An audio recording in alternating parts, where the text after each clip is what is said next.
दोस्तों नमस्कार। स्वागत है आपका भारत और दक्षिण अफ्रीका के बीच खेले जा रहे पहले टेस्ट मैच के दूसरे दिन की धमाकेदार हाइलाइट्स में, जहां ईडन गार्डन्स का मैदान आज फिर से तिरंगों से सराबोर हो गया, कल के मुकाबले और भी जोरदार उत्साह के साथ, क्योंकि टीम इंडिया की नजरें अब बड़ी बढ़त लेने पर टिकी हुई हैं। याद दिला दें कि कल पहले दिन जसप्रीत बुमराह की जादुई 5 विकेट हॉल ने दक्षिण अफ्रीका को सिर्फ 159 रनों पर ढेर कर दिया था और भारत ने अपनी पहली पारी में एक विकेट बक नुकसान पर 37 रन था और भारत ने मजबूत आधार रखा था। केएल राहुल 18 रन और वॉशिंगटन सुंदर 5 रन पर नाबाद थे। तो आज का दिन बल्लेबाजों के लिए चुनौतीपूर्ण होने वाला था।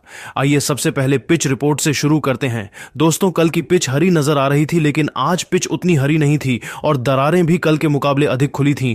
इसलिए आज स्पिनरों को कल के मुकाबले अधिक मदद मिलने वाली थी और यह टर्न के सामने बल्लेबाजों को संभलकर बल्लेबाजी करनी थी। पिच धीमी थी और गेंद नीचे भी रह रही थी। बल्लेबाजों के लिए सीधे बल्ले से खेलना ज्यादा फायदेमंद होने वाला था और यह बात साफ ठीक आज ईडन गार्डन्स के मैदान पर तो स्पिनरों का बोलबाला रहने वाला था और ठीक 9:33 दूसरे दिन का खेल शुरू हो गया। भारत के लिए केएल राहुल और वॉशिंगटन सुंदर ने पारी आगे बढ़ाई। दक्षिण अफ्रीका से 122 रन पीछे चल रही टीम इंडिया की नजरें बड़ी साझेदारी बनाने पर थीं और जल्द ही 9:57 भारत के 50 रन पूरे हो गए। केएल राहुल और वॉशिंगटन सुंदर के बीच दूसरे विकेट के लिए साझेदारी पनप रही थी। भारतीय टीम फिलहाल दक्षिण अफ्रीका से 109 रन पीछे चल रही थी, लेकिन यह साझेदारी मजबूती से बढ़ रही थी। 10:23 पर 57 रनों की ये अर्धशतकीय साझेदारी पूरी हो गई। भारत ने एक विकेट पर 68 रन बना लिए, जिसके बाद स्टेडियम में तालियों की गड़गड़ आहट गूंज रही थी। दोस्तों, अब आते हैं उस रोमांचक मोमेंट पर। 21वें ओवर की चौथी गेंद पर केशव महाराज ने वॉशिंगटन सुंदर को टॉस्ड अप डिलीवरी डाली। गेंद मिडिल एंड लेग पर थी और इस गेंद को पढ़ने में सुंदर ने कोई गलती नहीं की और वॉशिंगटन ने स्ट्राइड फॉरवर्ड करके खूबसूरती से लॉफ्ट किया। गेंद वाइड लॉन्ग ऑफ के ऊपर से जाकर स्टैंड्स में समा गई और स्कोरबोर्ड पर 6 रन का इजाफा हुआ और पूरा ईडन गार्डन्स झूम उठा। इस शॉट को खेलते हुए वॉशिंगटन ने अपनी रीच का पूरा इस्तेमाल करके शानदार शॉट खेला। यह उनका इस पारी का पहला छक्का था और स्कोरबोर्ड पर भारत का स्कोर तेजी से बढ़ रहा था। लेकिन खुशी ज्यादा देर टिकी नहीं और 23वें ओवर की पहली गेंद पर साइमन हार्मर ने राउंड विकेट से परफेक्ट स्पॉट पर गेंद लैंड की, जो गुड लेंथ पर टर्न लेकर बाहर की तरफ घूमी, जिस पर वॉशिंगटन ने फ्रंट फुट पर खेलने की कोशिश में थे, लेकिन शार्प टर्न ने उन्हें कंट्रोल से बाहर कर दिया, जिसके चलते गेंद ने बैट का बाहर का किनारा लिया और स्लिप में खड़े एडेन मार्कराम के हाथों में आसानी से कैच हो गई।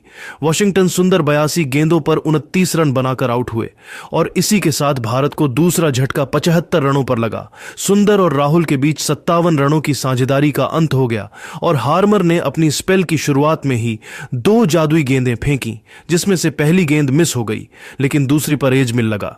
स्टेडियम एक पल को सन्न रह गया, लेकिन तुरंत ही टीम इंडिया ने हौसला बनाए रखा और ध्यान फिर से खेल की ओर किया। अब क्रीज पर थे केएल राहुल और कप्तान शुभमन गिल और 34वें ओवर की आखिरी गेंद पर हार्मर ने राहुल को बेहतरीन गेंद फेंकी, जिसने बल्लेबाज और विकेटकीपर दोनों को चकना दे दिया और अंपायर ने 5 रन बायस दिए। गेंद ने सबको बीट कर दिया। 4 रन एक्स्ट्रा मिले, लेकिन असली ड्रामा तो 35वें ओवर में था, जब केशव महाराज की चौथी गेंद पर गिल ने एग्रेसिव ऑप्शन चुना। स्वीप शॉट खेला बैकवर्ड स्क्वायर के ऊपर से और गेंद बाउंड्री तक पहुंची, जिसपे एक बेहद कीमती बाउंड्री मिली और इसी चौके के साथ गिल ने खाता खोला। लेकिन जैसे ही वे खड़े हुए, उन्हें गर्दन में दर्द महसूस हुआ और देखते ही देखते वे दर्द से कराहने लगे, जिसके बाद फिर फिजियो मैदान पर आए और गिल को चोटिल होने के कारण मैदान से बाहर ले गए और कप्तान रिटायर्ड हर्ट होकर मैदान से बाहर गए। कप्तान की यह चोट टीम के लिए बड़ा झटका थी और भारतीय टीम इस चोट के चलते भारतीय टीम को परेशानी बढ़ रही थी, जिसके बाद अब क्रीज पर थे केएल राहुल और ऋषभ पंत की एंट्री से स्टेडियम में जोश दोगुना हो गया, क्योंकि पंत का अंदाज ही अलग है। 33वें ओवर की पहली गेंद पर महाराज ने राहुल को शॉर्ट लेंथ पर ऑफ साइड के बाहर धीमी गेंद दी। गेंद थोड़ी सी रुक कर आई और ग्रिप की। राहुल ने बैकफुट पर कट खेला, लेकिन कंट्रोल में नहीं थे। गेंद हवा में उछली और बैकवर्ड पॉइंट के लेफ्ट को बीट करके बाउंड्री तक पहुंच गई और बल्लेबाज को चौका मिला, लेकिन यह रिस्की शॉट था। अब पंत ने भी कमाल दिखाना शुरू कर दिया था। 37वें ओवर की तीसरी गेंद पर महाराज ने राउंड विकेट से गुड लेंथ पर डिफेंस किया, लेकिन गेंद ने एज लेकर मार्कराम के शोल्डर के पास से उड़कर बाउंड्री तक पहुंच गई और इसी के साथ पंत को एक जीवनदान मिला। यह स्लिप पर मुश्किल चांस था। गेंद इतनी तेज थी कि मार्कराम को हिलने तक का मौका नहीं मिला और इसी के साथ पंत को भाग्य का साथ मिला और अगली ही गेंद पर महाराज की गेंद पर पंत ने डाउन द ट्रैक जंप किया, पिच ऑफ द बॉल पर पहुंचे और मिड ऑफ के ऊपर से छक्का उड़ा दिया। गेंद स्टैंड्स में समा गई और अगली गेंद पर पंत ने एक बार फिर गेंद को स्टैंड में भेज दिया और बैक टू बैक सिक्स लगाकर ऋषभ पंत का आगाज किया और अब मैदान पर पंत का तूफान जारी था। दोस्तों, अब स्कोरबोर्ड पर भारत 88 पर 2 विकेट पहुंच चुका था। पिच पर टर्न के साथ साथ दबाव भी बढ़ रहा था। 40वें ओवर की दूसरी गेंद पर हार्मर ने राउंड विकेट से गुड लेंथ पर एक ऑफ स्टंप पर एक शानदार गेंद डाली जिस पर रविंद्र जडेजा ने स्वीप खेला और इसके साथ स्क्वायर लेग की दिशा में चौका बटोर लिया। पिच के व्यवहार को देखते हुए यह सही रणनीति थी। जडेजा ने डिफेंस को अटैक में बदला, लेकिन असली टर्निंग पॉइंट आया 33वें ओवर की 5वीं गेंद पर जब महाराज ने अच्छी लेंथ पर ऑफ पर शार्प टर्निंग गेंद फेंकी।